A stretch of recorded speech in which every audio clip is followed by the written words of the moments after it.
Bayangin kamu lagi duduk di pinggir danau. Angin sore pelan, suara riak air bikin hati tenang. Dan tiba-tiba, dari momen biasa itu, hidup seseorang bisa berubah selamanya. Itulah yang terjadi sama seorang pemuda bernama Raka. Raka bukan orang sembarangan. Sejak kecil, dia punya hobi memancing. Buat dia, mancing itu bukan sekadar cari ikan, tapi juga waktu buat mikir, buat melarikan diri sebentar dari ribetnya dunia.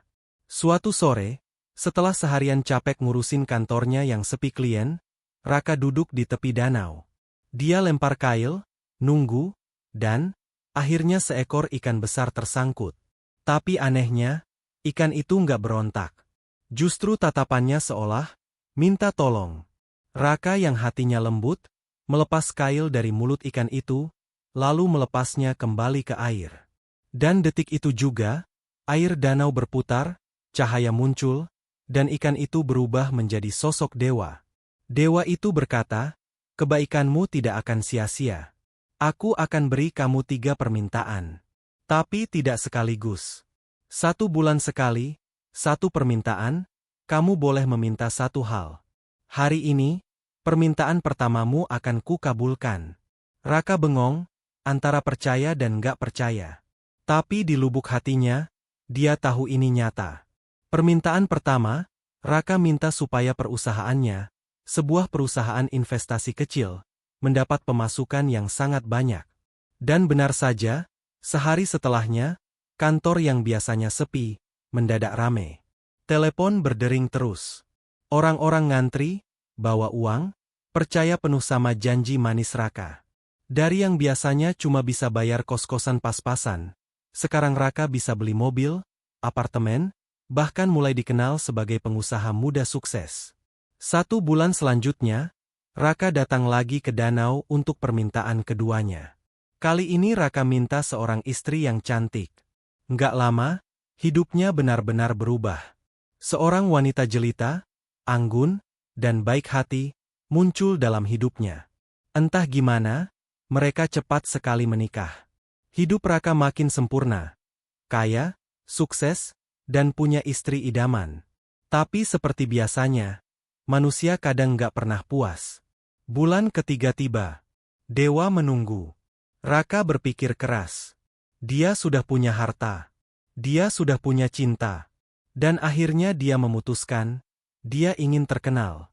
Bukan sekadar di lingkungannya, bukan sekadar di kota, tapi terkenal di seluruh dunia. Dewa menatap Raka dengan tatapan dingin, seolah membaca isi hatinya yang penuh ambisi. Tetapi janji adalah janji. Dewa mengangguk. Dan esoknya, Raka benar-benar terkenal. Tapi bukan karena prestasi. Bukan karena jadi pebisnis sukses. Bukan karena kisah cinta manisnya. Raka terkenal karena skandal. Media online, televisi, hingga sosial media, semuanya penuh dengan nama Raka. Foto-fotonya tersebar, wajah istrinya ikut dibicarakan, bahkan keluarganya pun kena dampaknya. Kenapa? Karena perusahaan yang ia banggakan ternyata terkuak sebagai skema Ponzi. Bukan perusahaan investasi sungguhan. Semua pemasukan hanyalah tipu daya, lingkaran uang dari orang-orang yang masuk belakangan untuk menutupi janji pada investor awal. Begitu gelembung itu pecah, semua orang marah. Semua orang merasa tertipu. Dan di pusat badai itu, ada satu nama, Raka. Saat semuanya hancur, Raka kembali lagi ke danau, berharap bisa bertemu sang dewa lagi. Ternyata sang dewa bisa membaca keinginan Raka dan seketika berada di danau itu. Dewa yang dulu tersenyum ramah, sekarang tidak lagi. Raka ingin membela diri, tapi mulutnya terkunci. Dewa hanya berucap, "Kamu diberi kesempatan, tapi keserakahanmu membuatmu buta. Kau ingin terkenal, maka beginilah caramu terkenal.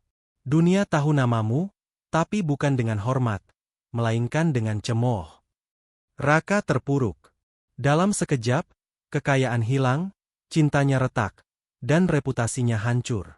Dia kembali ke danau itu, duduk sendirian, menatap permukaan air yang dulu pernah menyelamatkannya. Sunyi, kecuali suara riak yang pelan. Dan di momen itu, Raka sadar. Kadang, keinginan manusia itu nggak ada batasnya. Selalu ingin lebih tinggi, lebih besar, lebih hebat.